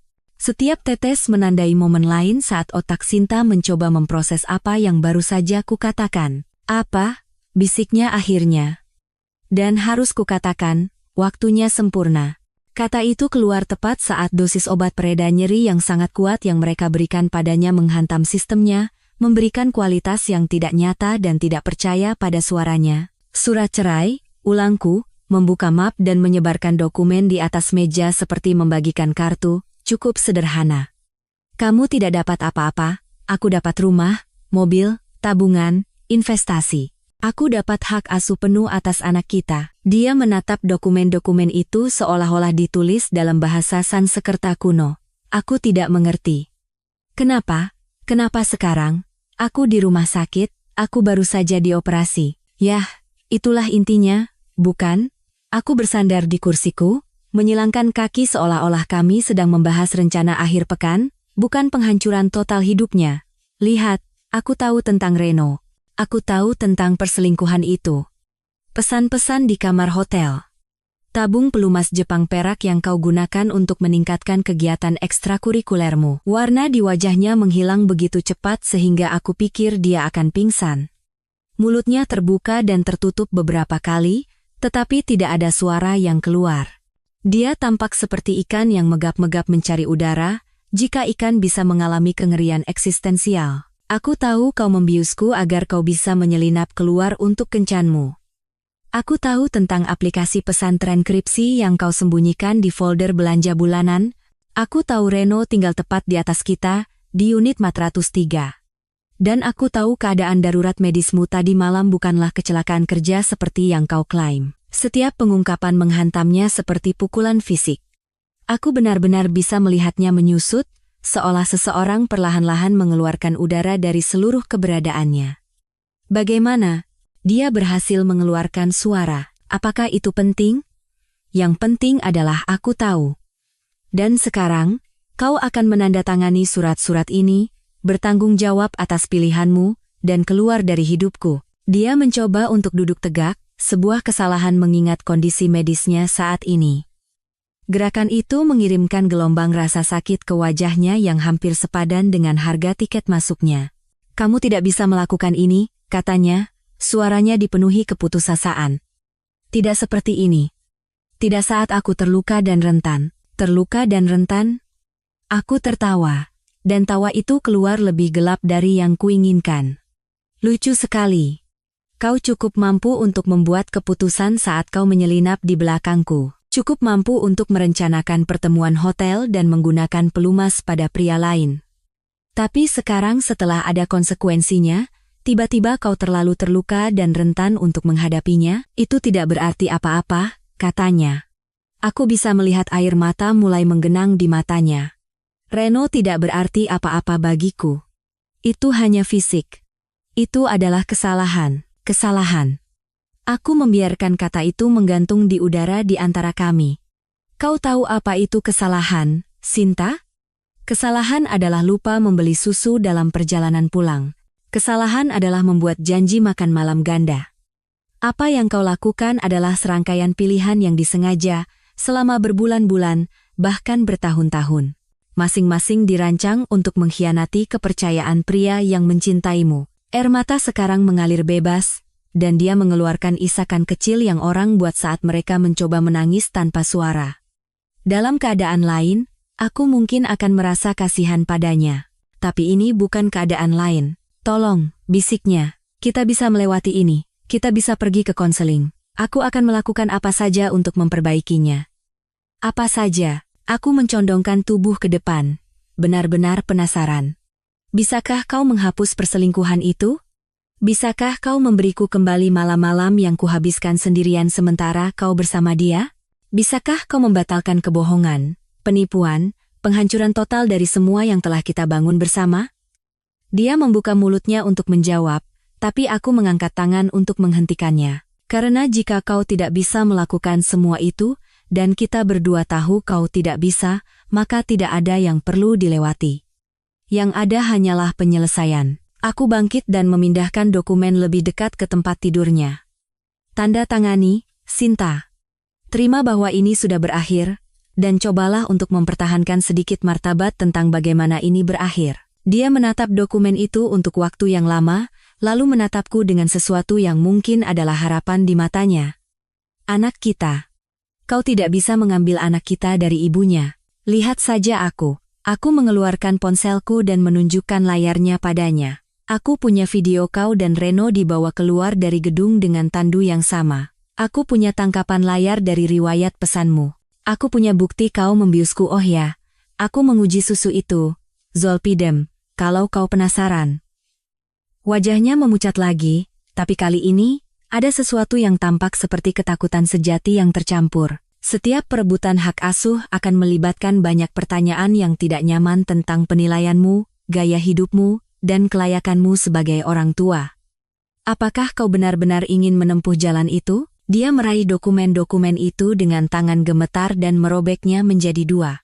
Aku tidak akan menandatangani apapun, katanya, dan untuk sesaat, ada kilasan Sinta yang lama, pembangkang, keras kepala, yakin dia bisa melawan jalan keluar dari situasi apapun. Kau ingin cerai. Baiklah. Tapi aku tidak akan hanya duduk dan membiarkanmu mengambil semuanya. Aku tersenyum dan mengeluarkan set dokumen lain dari tasku. Aku harap kau akan mengatakan itu. Apa itu? Rencana B, jika kau tidak menandatangani penyelesaian yang murah hati yang kutawarkan, kita akan ke pengadilan. Dan di pengadilan, semua ini menjadi catatan publik, perselingkuhan. Keadaan darurat medismu, penggunaan obat. Semuanya. Apakah kau benar-benar menginginkan itu? Dia menatap set dokumen kedua, dan aku bisa melihat saat yang tepat ketika dia menyadari bahwa dia benar-benar terjebak. Tidak ada jalan keluar, tidak ada manuver hukum yang cerdik, tidak ada penyelamatan di menit-menit terakhir. Hanya kenyataan dingin dan keras dari konsekuensi yang akhirnya menyusul pilihannya. Tetapi alih-alih menerima kekalahan dengan anggun, dia melakukan sesuatu yang tidak kuduga. Dia mulai tertawa. Bukan tawa bahagia, tetapi tawa yang pecah dan histeris yang orang keluarkan ketika pikiran mereka akhirnya menyerah dan pulang. Dimulai sebagai cekikikan dan tumbuh menjadi tawa terbahak-bahak yang menggema di dinding kamar rumah sakit. Kau pikir kau menang, kan? Katanya. Terengah-engah. Kau pikir kau begitu pintar, begitu licik. Tapi kau tidak tahu apa yang telah kau lakukan. Cerahkan aku, Reno tidak akan kemana-mana. Bahkan jika kita bercerai, bahkan jika kau mengambil semuanya, dia akan tetap ada. Dan ada yang lain. Kau benar-benar berpikir dia yang pertama? Kau benar-benar berpikir ini adalah insiden yang terisolasi? Kata-kata itu seperti tamparan di wajahku, tapi aku menjaga ekspresiku tetap netral. Yang lain? Oh, sayang, katanya, suaranya sekarang murni racun. Kau tidak tahu sudah berapa lama ini berlangsung. Reno hanyalah yang terbaru, yang paling nyaman, tapi ada yang lain. Banyak sekali, dan itulah dia. Pengungkapan terakhir yang mengubah balas dendamku yang direncanakan dengan cermat dari serangan bedah menjadi sesuatu yang jauh lebih komprehensif. Aku memandang istriku yang hancur, terbaring, dan akan segera menjadi mantan istri, dan menyadari bahwa tahap 4 akan jauh lebih luas dari yang semula direncanakan. Kau tahu pepatah, internet tidak pernah lupa. Nah, ternyata, itu terutama benar ketika istrimu yang selingkuh dan kekasihnya dibawa ke rumah sakit dalam posisi paling memalukan yang bisa dibayangkan, dan separuh dari gedung apartemenmu memiliki ponsel pintar dengan kemampuan video HD. Ibu Wati dari unit 302 benar-benar melampaui dirinya sendiri. Wanita yang biasanya menghabiskan waktunya merekam kucing-kucingnya melakukan hal-hal biasa, entah bagaimana berhasil menangkap seluruh adegan ambulans dalam kualitas 4K yang gemilang. Videonya adalah sebuah mahakarya sinematografi kebetulan. Menangkap segalanya, mulai dari kebingungan awal para petugas medis hingga saat mereka menyadari bahwa mereka membutuhkan tandu yang lebih besar, dan akhirnya, gambar Reno dan Sinta diusung seperti patung porno. Bagian terbaiknya adalah, wajah mereka berdua terlihat jelas. Aku mendapatkan salinan dari Ibu Wati dengan dalih ingin memastikan Sinta baik-baik saja. Dia percaya, karena aku telah menyempurnakan akting suami khawatir selama beberapa hari terakhir. Apa yang tidak dia ketahui adalah bahwa aku punya rencana yang jauh lebih besar untuk pembuatan film amatirnya daripada sekadar memeriksa kesejahteraan istriku. Dalam waktu 6 jam setelah mendapatkan video itu, aku telah membuat akun di setiap platform media sosial utama, TikTok, Instagram, Twitter, Facebook, Kaskus, seluruh ekosistem digital di mana rasa malu menyebar seperti bakteri di cawan Petri. Video itu diunggah dengan keterangan yang dibuat dengan cermat, yang menceritakan cukup banyak kisah untuk menjadi viral tanpa membuatku dituntut karena pencemaran nama baik. Pasangan selingkuh apes nempel permanen benar-benar menjadi judul yang menarik. Sederhana, langsung, dan dijamin membuat orang menekan tombol bagikan bahkan sebelum mereka selesai membacanya. Ternyata, internet memiliki selera yang tak ada habisnya untuk melihat kehidupan orang lain meledak dengan spektakuler. Dalam 12 jam, video itu memiliki lebih dari 500 juta penayangan. Itu menjadi tren di TikTok. Pada hari ketiga, ada video reaksi, klip editan, dan bahkan versi remix dengan lagu-lagu populer. Tapi keajaiban yang sebenarnya terjadi ketika orang-orang mulai mengenali mereka. Loh, itu kan Reno dari Gym Flex Fitness? Itu adalah salah satu komentar pertama yang menarik perhatianku. Ternyata, Reno adalah seorang influencer kebugaran Instagram dengan pengikut yang cukup besar, yang memasarkan dirinya sebagai pelatih hubungan dan guru gaya hidup. Ironisnya begitu kental hingga bisa dipotong dengan pisau. Dalam beberapa jam, seseorang telah melakukan doxing lengkap padanya. Nama aslinya, gym tempatnya bekerja, akun Instagramnya, situs web bisnisnya semuanya dipajang untuk diperiksa dan dihakimi oleh internet. Dan mereka memang menghakimi. Gymnya memecatnya sebelum akhir minggu. Rupanya, menjadi viral karena menempel pada seorang wanita yang sudah menikah saat berselingkuh bukanlah jenis publisitas yang mereka inginkan. Akun Instagramnya dibanjiri komentar, mulai dari saran bermanfaat tentang pilihan pelumas yang lebih baik hingga deskripsi terperinci tentang apa yang seharusnya terjadi pada pria selingkuh. Tapi penghukuman publik Reno tidak ada apa-apanya dibandingkan dengan apa yang terjadi pada Sinta. Seseorang mengenalinya dari rapat orang tua di sekolah anak kami. Orang lain mengenalnya dari klub bukunya. Orang ketiga mengenalinya dari studio yoga lokal tempat dia menjadi langganan selama bertahun-tahun. Begitu identitasnya terungkap, itu menyebar seperti api di lingkaran sosial kami. Teleponnya mulai berdering tanpa henti. Wartawan, blogger, orang asing acak di internet yang entah bagaimana mendapatkan nomornya.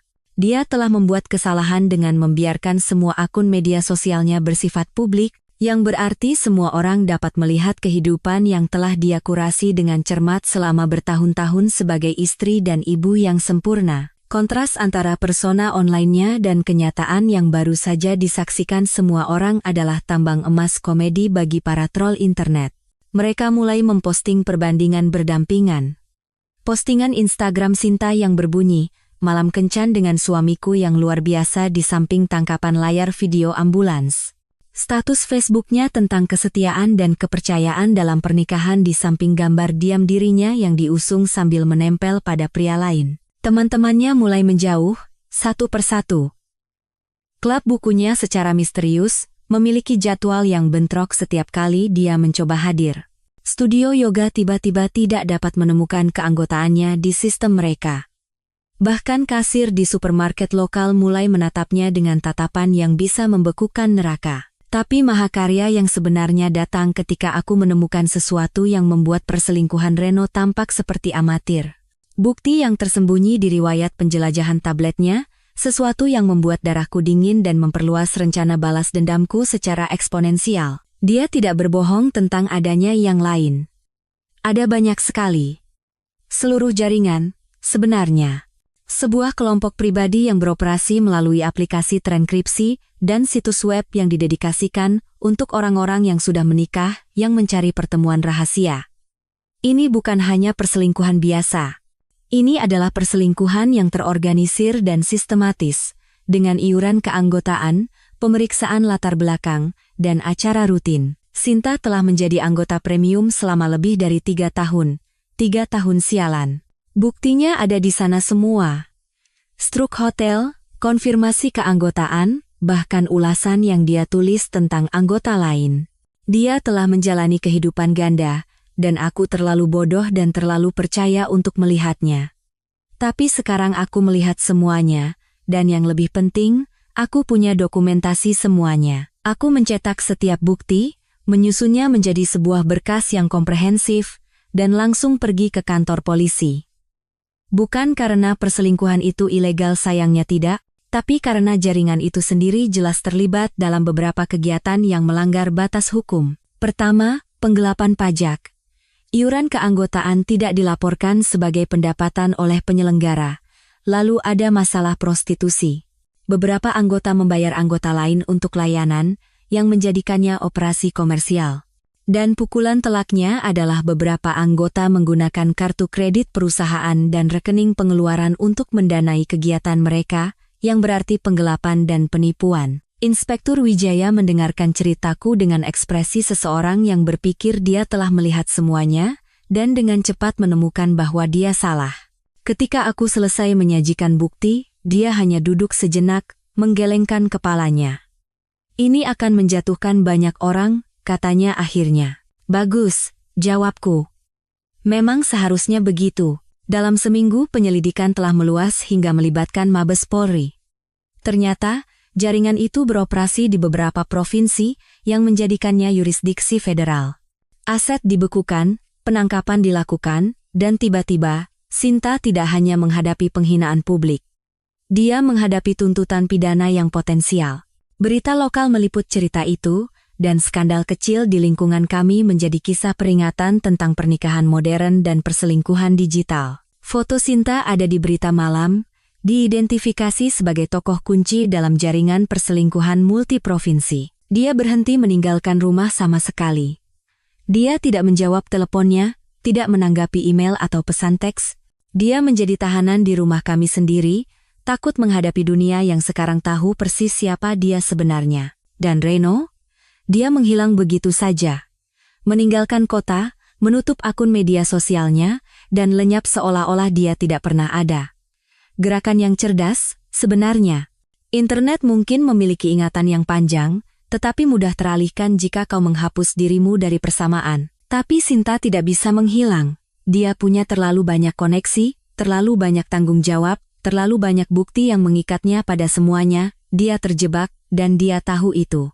Tahap 4 melampaui semua harapan. 3 minggu kemudian, Reno membuat kesalahan dengan kembali. Aku sedang duduk di ruang tamuku, menikmati kopi pagi dan keheningan damai yang datang dengan memiliki rumah untuk diriku sendiri, ketika aku mendengar teriakan yang akrab dari halaman depan. Melalui jendela, aku bisa melihat Reno di teras depan kami, memberi isyarat dengan liar kepada Sinta, yang menghalangi pintu seperti sedang menjaga Fort Knox, bukan lubang neraka di rumah kami. Pria itu tampak seperti telah hidup di jalanan. Tidak bercukur, pakaian kusut, dan aura keputusasaan yang datang ketika seluruh hidupmu meledak di media sosial. Rupanya, menghilang tidak berjalan sebaik yang diharapkannya. Internet mungkin memiliki rentang perhatian yang pendek, tetapi penagih utang dan pemilik gym yang marah memiliki ingatan yang jauh lebih panjang. Kamu utang aku 20 juta. Teriaknya, cukup keras untuk didengar oleh seluruh lingkungan. Tagihan rumah sakit, pendapatan yang hilang, biaya pengacara. Ini semua salahmu. Suara Sinta tajam dan pahit saat dia menjawab. Salahku? Kamu yang menyarankan kita pakai benda itu. Aku tidak memintamu membawa lem super sialan. Itu dia. Pengakuan yang kutunggu-tunggu. Dan yang lebih baik lagi, Ibu Wati sudah berada di balkonnya, ponsel di tangan, mungkin sedang menyiarkan langsung seluruh kejadian itu. Beberapa orang tidak pernah belajar. Pertengkaran itu dengan cepat meningkat dari sana. Reno mendorong melewati Sinta dan masuk ke dalam rumah, dan Sinta mengikutinya. Suara mereka menembus dinding tipis saat mereka terus saling menyalahkan di dalam rumah kami secara teknis, rumahku sekarang, setelah surat cerai akhirnya diproses. Aku bisa mendengar mereka bergerak di lantai atas, mungkin di tempat yang dulunya kamar tidur kami. Suara Reno menjadi semakin keras dan agresif, sementara Sinta membalas dengan kemarahan keji yang datang dari seseorang yang tidak punya apa-apa lagi untuk kehilangan. Lalu aku mendengar suara tamparan, suara sesuatu pecah, dan lebih banyak teriakan, diikuti oleh suara yang terdengar seperti perabotan yang dilempar. Aku menunggu tepat 5 menit, lalu menelepon kontakku di kantor polisi. Ya, Inspektur Wijaya. Terjadi lagi. Alamat yang sama. Kekerasan dalam rumah tangga, kemungkinan penyerangan. Sebaiknya Anda mengirim beberapa mobil patroli. Polisi tiba tepat saat Reno terhuyung-huyung keluar dari rumah, memegangi wajahnya seolah-olah Sinta baru saja memukulnya dengan sesuatu yang berat. Dia mengikutinya ke teras, melontarkan kata-kata kotor yang akan membuat pelaut tersipu. Saat itulah Reno membuat kesalahan keduanya hari itu. Dia mendorongnya. Sinta jatuh dengan keras di tangga beton, dan saat itulah para petugas memutuskan mereka sudah cukup melihat. Reno diborgol bahkan sebelum dia bisa menjelaskan bahwa dia hanya di sana untuk menagih utang. Sinta diborgol 30 detik kemudian karena mencoba menyerang petugas yang menangkap sumber uangnya. Keindahan dari penyelidikan kriminal yang sedang berlangsung adalah bahwa setiap tuduhan baru ditambahkan ke berkas kasus yang ada. Tuduhan penyerangan Reno menjadi bagian dari penyelidikan penipuan yang lebih besar. Penyerangan Sinta terhadap seorang petugas dan melawan penangkapan bergabung dengan tuduhan penggelapannya. Ketika debu mereda, mereka berdua menghadapi hukuman penjara yang serius. Sidang hak asuh dijadwalkan untuk minggu berikutnya, tapi itu hanya formalitas. Ketika satu orang tua berada di tahanan menunggu persidangan, dan yang lain memiliki dokumentasi yang membuktikan penipuan dan perselingkuhan sistematis, hakim pengadilan keluarga cenderung membuat keputusan dengan cukup cepat. Aku keluar dari gedung pengadilan itu dengan hak asuh penuh, rumah, mobil, dan awal yang bersih. Anak kami telah tinggal bersama saudara perempuanku selama proses berlangsung, tidak menyadari bahwa ibunya telah menghancurkan hidupnya sendiri melalui kombinasi kebodohan dan keserakahan. Malam itu, aku duduk di rumah yang sunyi dengan segelas scotch berusia 20 tahun, bersulang untuk masa depan yang bebas dari kebohongan, manipulasi, dan pengkhianatan. Tempat itu benar-benar terasa seperti rumah lagi, bukan tempat kejadian perkara. Ponselku bergetar dengan pesan teks dari Inspektur Wijaya. Kasus ditutup. Keduanya mengaku bersalah. Sinta 18 bulan, Reno 2 tahun. Pikir Anda ingin tahu, aku menghapus pesan itu dan menuangkan gelas lagi. Terkadang, keadilan tidak buta. Terkadang, ia hanya butuh sedikit bantuan untuk melihat dengan jelas.